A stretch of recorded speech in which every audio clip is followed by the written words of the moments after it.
Today is a very good day if you're a Silver Dollar City fan because the park just announced their largest expansion ever, and that is the brand new Fire in the Hole that's going to be opening next year in 2024.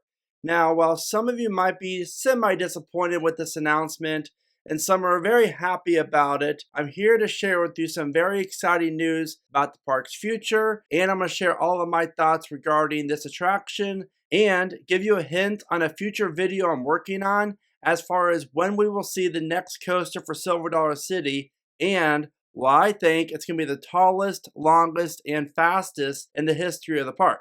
My name is Brandon, and this is Theme Park Predictions. And I have to say, Silver Dollar City honestly is my favorite park out there, I think. I never have a bad experience here. This park is just such top quality.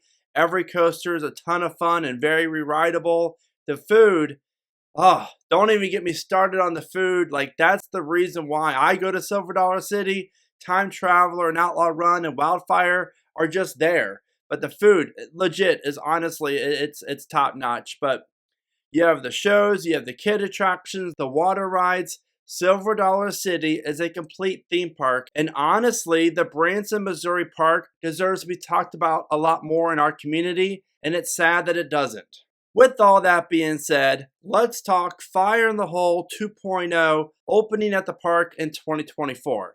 And when I first heard about this, obviously rumors, we all did, and we all knew what it was for the most part, but I was going into today's announcement with a few things on my mind. One, will Silver Dollar City announce the long-awaited resort that has been rumored now for a few years? And would they invest any new capital into Whitewater, the water park that is located right along the main strip in Branson, Missouri? The exciting thing is that Brad Thomas, the park's GM, announced today that Silver Dollar City is basically embarking on a multi-million-dollar investment over the next few years, meaning that they're going to be investing tons of millions of dollars each season into the park, which is fantastic news. And the Fire in the Hole costs $30 million, which that is a lot of money on a new coaster, but realistically, I mean, you literally have to build a giant building which is 5 stories tall, plus cram a roller coaster in that's around 1/3 of a mile long inside of it. So again, that's a lot of money right there. Then all the updated theatrical elements for the Fire in the Hole attraction. And while I do have to admit, I'm kind of bummed that there isn't at least one more like drop section or a drop track or another roller coaster element being added onto this attraction, because from what we know now, it appears the ride's layout is going to be very similar to the original Fire in the Hole, which, again, a lot of people aren't that happy about. But here's the thing, guys. If Disney did this, people would be flocking in excitement about, oh my gosh, they're bringing back this attraction as they close the old one. They're going to rebuild it, basically.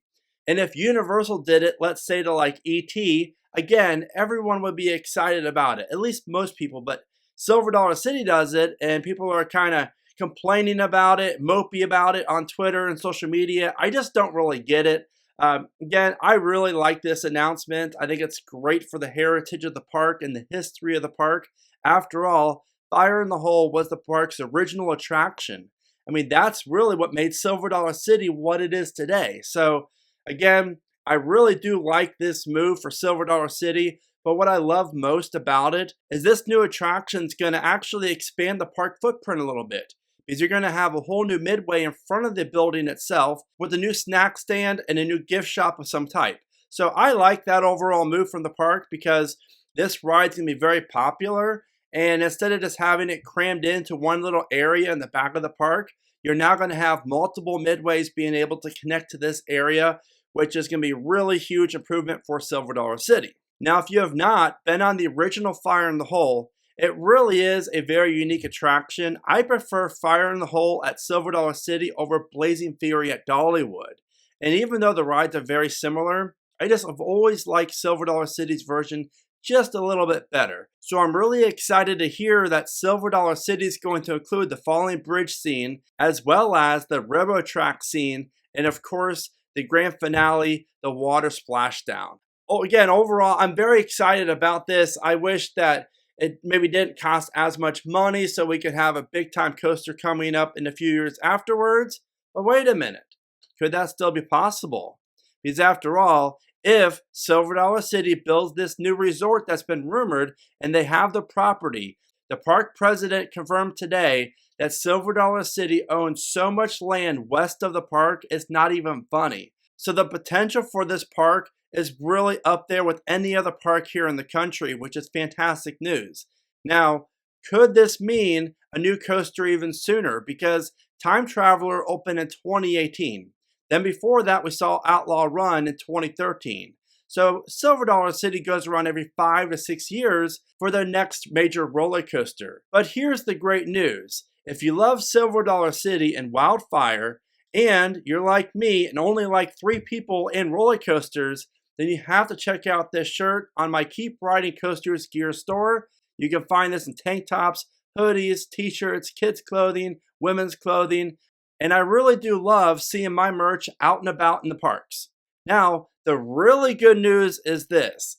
If, let's say, Silver Dollar City announces the new hotel or resort coming to the park property, let's say it opens in 2026 even, if they announce it soon, that's a reasonable timeline. Give it about 2 years to fully be constructed and built and then open. You know that Silver Dollar City is going to pull a Dollywood and want to open their next major coaster right around the same time period as the new hotel or resort is opening. So I do feel as if Silver Dollar City's next major roller coaster, which will cater to thrill seekers, will be opening sometime in 2026 or maybe even 2027.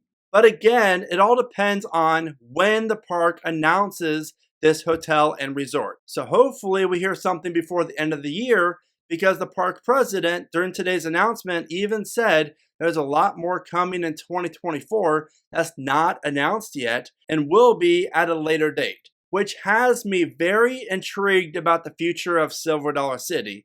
Because if you look at the growth pattern for Dollywood and Pigeon Forge, then you compare it to Silver Dollar City, you know, obviously Dollywood does better as far as attendance and revenue goes because Pigeon Forge is a little bit bigger area, you know, a bigger tourist area than, let's say, Branson is. But realistically, Silver Dollar City's right there behind it. And if Silver Dollar City would get the same kind of money from Herschend that Dollywood gets, huge things could happen for this wonderful park. And honestly, I cannot wait to see what the future holds for Silver Dollar City. Here's a sneak peek at what I'm working on for a future video that's going to be coming very soon about Silver Dollar City's next roller coaster, and I think it's a pretty safe bet that it will be located where the old Fire in the Hole attraction currently stands. So be sure to become the newest Theme Park Predictions subscriber so you don't miss out on that video. Overall, I'm very excited about Fire in the Hole and what RMC can do with the family coaster, because this is Silver Dollar City's second RMC. So I'm very interested to see exactly how these trains ride the tracks, and will this ride feel anything like the old Fire in the Hole, or will it feel more RMC-like? With all that said, what are your thoughts on Fire in the Hole? Please let me know in the comments. What are your thoughts on the future of Silver Dollar City, and what type of new coaster could you see come to the park and when? You know what to do. Let me know in the comments, and as always, thank you so much for watching. Remember to smile today, think positive, and of course, keep riding coasters.